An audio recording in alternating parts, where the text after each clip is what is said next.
السلام علیکم ورحمۃ اللہ وبرکاتہ۔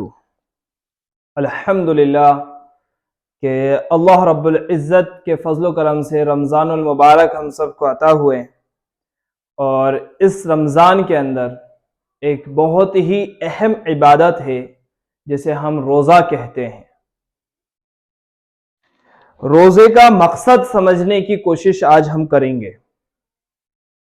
روزہ اتنی اہم عبادت ہے کہ یہ اسلام کے پلرز میں سے، اسلام کی بنیاد جن 5 چیزوں پر ہے، ان 5 چیزوں میں سے ایک چیز روزہ ہے۔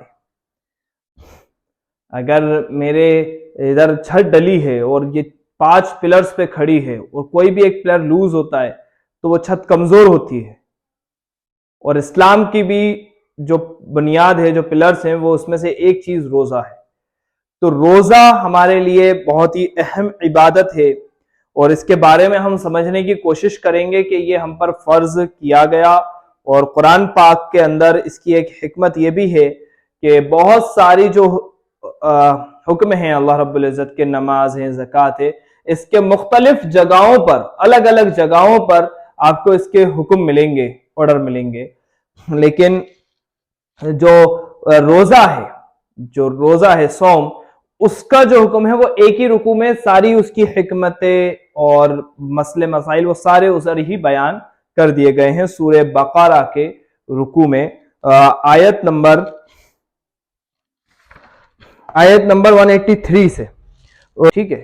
یہ ادھر ہی یہ پورے رکوع میں اس روزوں کے، رمضانوں سے متعلق ساری باتیں بتا دی گئی ہیں، اور یہاں پر اس کو کلیئر کر دیا گیا ہے۔ ہم پہلے اس کے مقصد کو سمجھ لیتے ہیں کہ ایک وقت تھا جب روزہ کوئی جانتا ہی نہیں تھا۔ روزہ رکھواتے تھے عرب میں گھوڑوں کو لوگ رکھواتے تھے۔ وہ کس لیے رکھواتے تھے؟ کیونکہ جو عرب کا جو ادھر کا جو وہ ہے، ادھر اونٹ بڑے اچھے سے چل پاتے ہیں، لمبے لمبے پیر ہیں، لیکن جو پھرتی ہے وہ پھرتی اونٹ کے پاس نہیں ہے، جو رفتار ہے وہ رفتار گھوڑوں کے پاس تھی، لیکن گھوڑے جو ہیں وہ ادھر کے انوائرمنٹ میں سروائیو نہیں کر سکتے، ادھر لو چلتی ہے اور پانی نہیں ملتا ہے کئی دنوں تک، تو اونٹ سروائیو کر سکتا ہے، وہ لو بھی برداشت کر لیتا ہے، وہ پانی بھی کئی ہفتوں کا ایک ساتھ پی لیتا ہے۔ تو جو وہاں کے جو لٹیرے تھے، جو ڈاکو تھے، وہ گھوڑوں کو روزہ رکھواتے تھے کہ ان کو لو میں کھڑا کر دینا، پانی نہیں دینا۔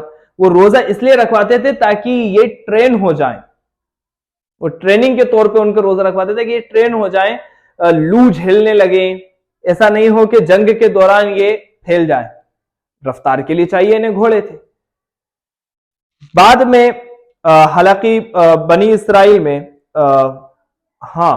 موسیٰ علیہ السلام کی قوم میں روزہ تھا، عاشورے کا روزہ وہ رکھتے تھے، وہ اس بڑے دن کو مانتے تھے، اور پھر قرآن پاک میں اس کا ذکر آیا، یا ایھا الذین آمنوا کتب علیکم الصیام، یا ایھا الذین آمنوا کتب علیکم الصیام، اے ایمان والو تم پہ روزے فرض کر دیے گئے، کما کتب علی الذین من قبلکم لعلکم تتقون، تاکہ تم دھیرے دھیرے تقوی حاصل کرو۔ دیکھو مقصد یہ ہے روزے کا، اگر دیکھا جائے تو متقی بنو، پرہیزگار بنو۔ جس طریقے سے وہ اپنے گھوڑوں کو ایک ٹریننگ کے طور پہ دیکھ رہے تھے، اسی طریقے سے اللہ رب العزت نے ہمیں بھی ایک ٹریننگ کے طور پہ رمضان کے روزے فرض کیے ہیں۔ روزے ہم پہ فرض اس لیے کیے ہیں کہ ہمیں بھی وہ چیزیں سمجھ میں آئیں قربانیوں کی، ہے نا، کہ ہم پر ابھی اللہ نے روزے میں حلال چیزیں بھی حرام کر دی۔ کھانا حلال ہے، روزے میں حرام ہے، پانی پینا حلال ہے، روزے میں حرام ہے۔ تو یہ حلال چیزوں سے بھی تم ایک ٹائم کے لیے پرہیز کرو گے تاکہ تمہاری جو قوت ہے، برداشت کرنے کی جو قوت ہے وہ مضبوط ہو، صبر کرنے کی جو قوت ہے وہ مضبوط ہو، سمجھ رہے ہو؟ یہ تقوی حاصل کرنے کے لیے ہم پہ روزے ہیں۔ اور قرآن پاک میں آگے اسی میں فرمایا گیا ہے، یا ایھا الذین آمنوا کتب علیکم الصیام کما کتب علی الذین من قبلکم لعلکم تتقون ایاما معدودات، ٹھیک ہے، یہ پہلے کچھ دنوں کے لیے فرض کیے گئے تھے، ٹھیک ہے، پہلے رمضان کے لیے فرض نہیں تھے. فَمَنْ كَانَ مِنْكُمْ مَرِيضًا أَوْ عَلَى سَفَرٍ فَعِدَّةٌ مِّنْ أَيَّامٍ أُخَرَ. یہ دو لوگوں کو پھر بھی اس میں بھی اللہ تبارک و تعالیٰ نے راحت دی، مریض کو اور مسافر کو، کہ جو مریض ہیں یا جو سفر میں ہیں فَعِدَّةٌ مِّنْ أَيَّامٍ أُخَرَ. وَعَلَى الَّذِينَ يُطِيقُونَهُ فِدْيَةٌ طَعَامٌ مِّسْكِينٌ. وہ روزہ چھوڑ دیں اور وہ اپنے فدیہ دیں روزے کا، کسی ایک مسکین کو کھانا کھلائیں.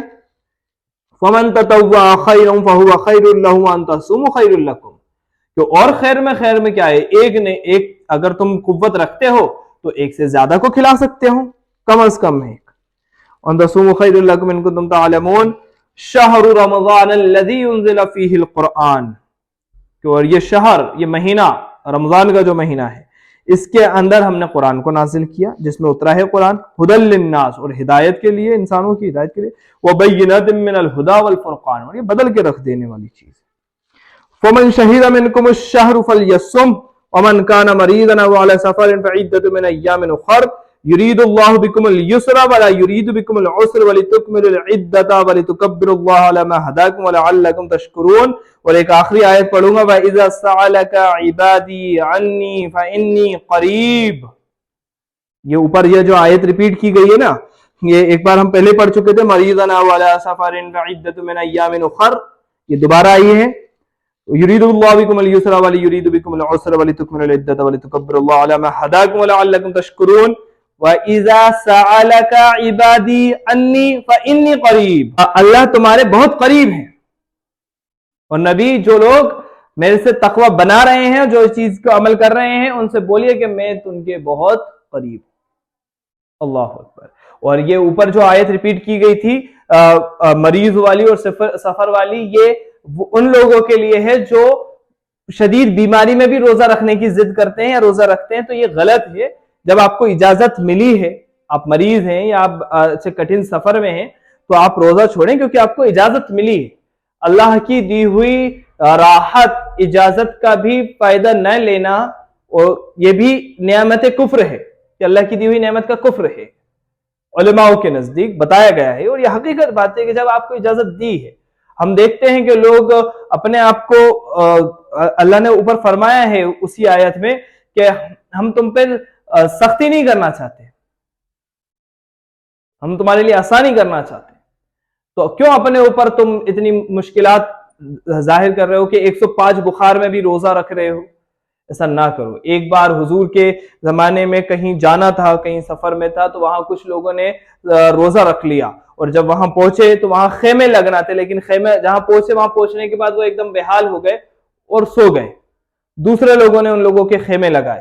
تو حضور نے بولا کہ یہ جب تمہیں راحت ملی ہے تو پھر اس میں اپنے آپ کو ڈال کے، یہ کوئی نیکی کا کام نہیں ہے، یہ ادھر ملی ہے راحت. اور کل ملا کے ہمیں رمضان کے روزوں کا جو مقصد نکل کے آتا ہے، اور بھی بہت سارے مسائل ہیں، تو اس میں ابھی آیتیں ہیں اور بہت ساری، تو ابھی اس میں جو ہمیں نچوڑ نکل کے آتا ہے کہ روزے کا جو مقصد ہے وہ ہمارے اندر تقوی پیدا ہو جائے، ہمارے اندر جو ایک ڈسپلن ہے وہ پیدا ہو جائے، ہم اللہ کی ماننے والے بن جائیں. یہ مقصد کے ساتھ رمضان المبارک ہمیں ملے ہیں. اللہ تعالی ہمیں ان مقصدوں میں کامیابی عطا فرمائے.